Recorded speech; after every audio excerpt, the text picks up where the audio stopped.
I gripped my coffee mug tightly, watching steam rise in the early morning light of my corner office. The view of downtown Seattle stretched before me, but my mind was stuck on last night's events. The family dinner that turned into a nightmare, the screaming, the final betrayal. "Miss Anderson?" My assistant's voice pulled me from my thoughts. "Your 9 a.m. is here, the new department heads from the merger." I nodded, straightening my blazer. "Send them in, Jessica." This was the moment I'd been both dreading and anticipating. After secretly acquiring Morton Technologies, my parents' workplace for the past 20 years, I was finally revealing myself as the new director of operations. The door opened and a group of employees filed in.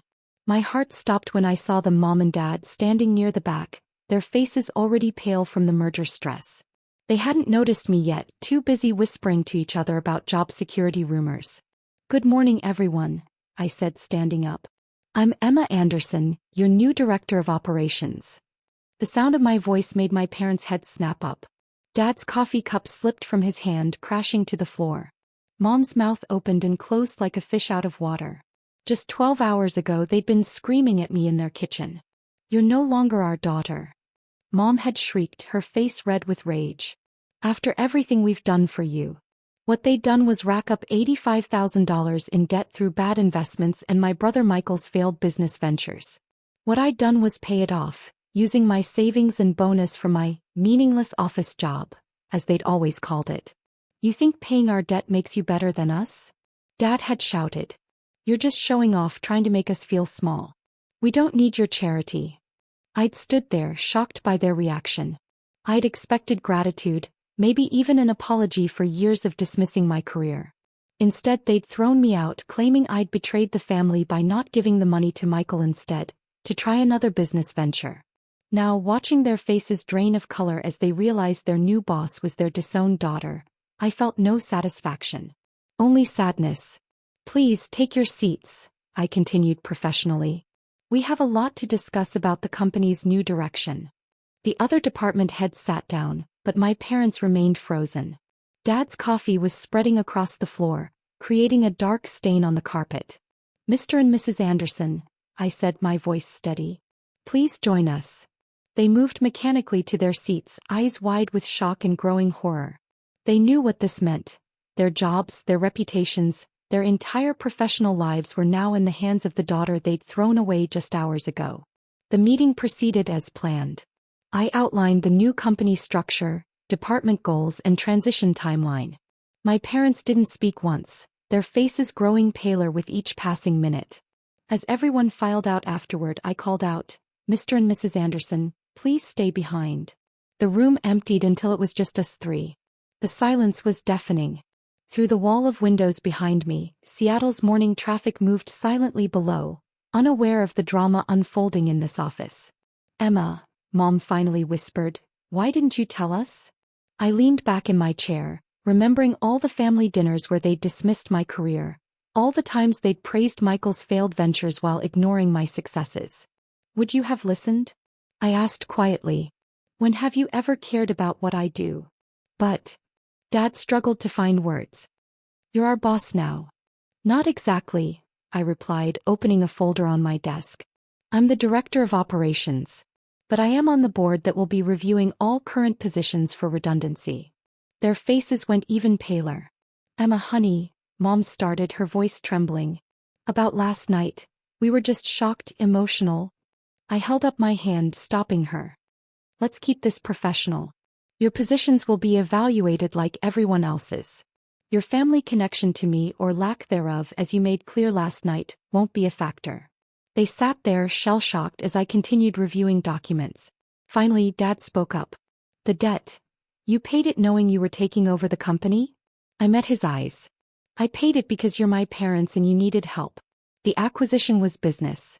I never mixed the two, unlike you who mixed family loyalty with corporate decisions for years, always hiring Michael for positions he wasn't qualified for, always covering his mistakes." Mom flinched at the truth in my words. "You should get back to your departments," I said, returning to my paperwork. "There's a lot of transition work to be done."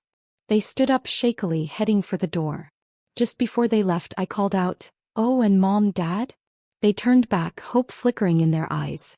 Next time you want to disown someone, I said calmly, make sure you know exactly who they are first. The door closed behind them with a soft click, leaving me alone in my office. I swiveled my chair to face the window, watching the city wake up below. My phone buzzed, a text from Michael. How dare you take over Mom and Dad's company? After everything they've done for you. I smiled sadly, remembering the years of sacrifice, of working my way up while they supported only him, of carefully planning this acquisition to save the company from his mismanagement. I turned my phone off and got back to work. The day was just beginning and there was still so much to do. The next few weeks were a masterclass in uncomfortable family dynamics playing out in a corporate setting. Every morning I'd watch my parents shuffle into the building, heads down, avoiding eye contact with everyone.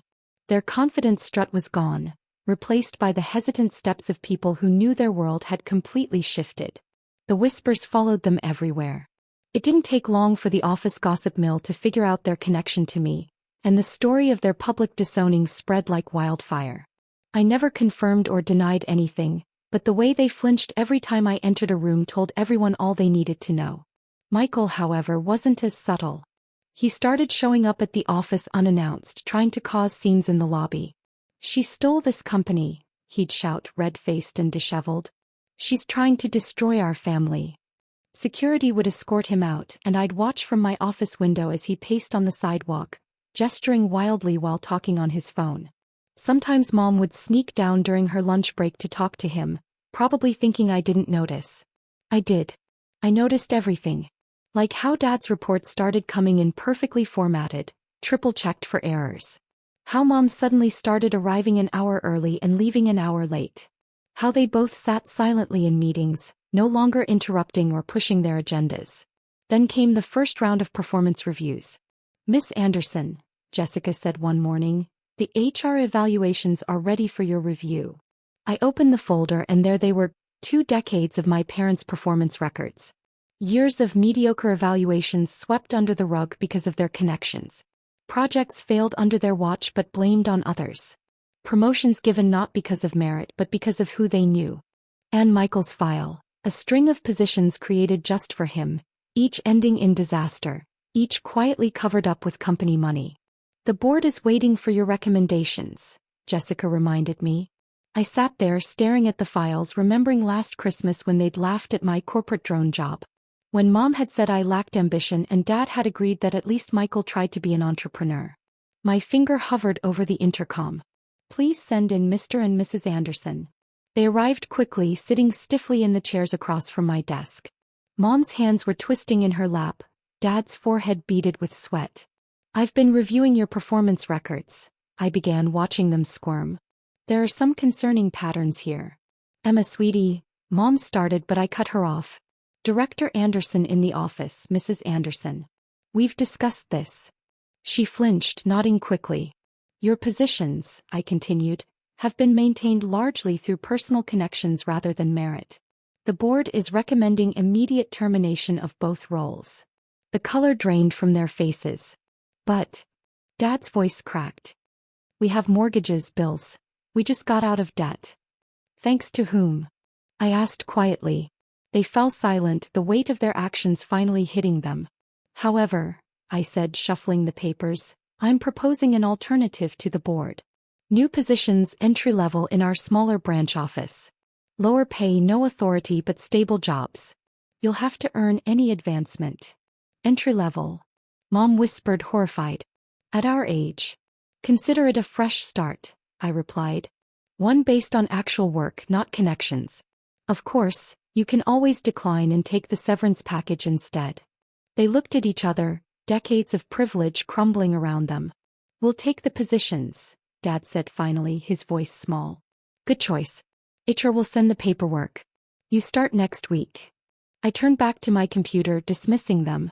As they reached the door, Mom turned back. Emma, about what we said that night. The transfer paperwork needs to be filed by Friday, I interrupted, not looking up. Make sure you complete it before then. The door closed behind them and I finally allowed myself to feel the weight of what I'd just done. My phone buzzed, another angry text from Michael. You're destroying this family. Mom and Dad built that company. I laughed bitterly. Mom and Dad hadn't built anything. They'd coasted on connections and nepotism, propping up Michael's failures with company resources. I was the one who'd worked my way up from nothing, learning every aspect of corporate operations, making connections, building my reputation. The next morning I arrived early to find an envelope on my desk. Inside was an old photo of me at my college graduation, standing alone because my family had chosen to attend Michael's latest business launch instead. Paperclipped to it was a note in my mother's handwriting. "We were wrong. About everything. I'm sorry." I slipped the photo into my drawer and started my day. Apologies were nice, but actions mattered more. They had a lot to prove and I wasn't going to make it easy. 2 months later I sat in the same office, reviewing their first performance reports from the branch location. Dad had actually started taking night classes in current software systems. Mom had joined a mentorship program for older employees transitioning to new roles. They were trying. Really trying, maybe for the first time in their lives. Michael, on the other hand, had moved to Florida, still sending angry emails about family betrayal. Last I heard, he was trying to start a beach volleyball business. Some things never change. My phone lit up with a text from Mom.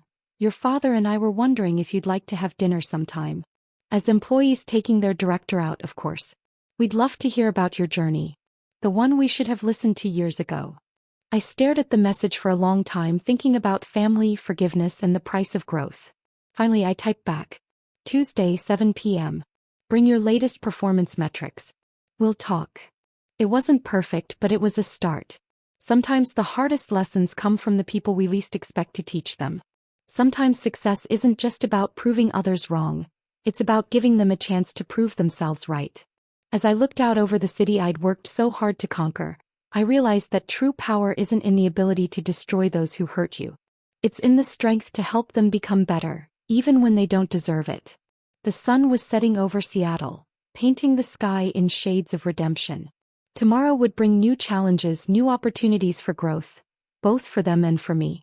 But for now I had a company to run and a family to rebuild, one uncomfortable dinner at a time.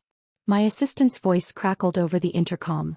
"Miss Anderson, the board is ready for your presentation on the company's 5-year growth strategy." I gathered my materials, straightened my blazer, and headed to the conference room. The past was written, but the future? That was still up for grabs. And this time we'd all have to earn our place in it.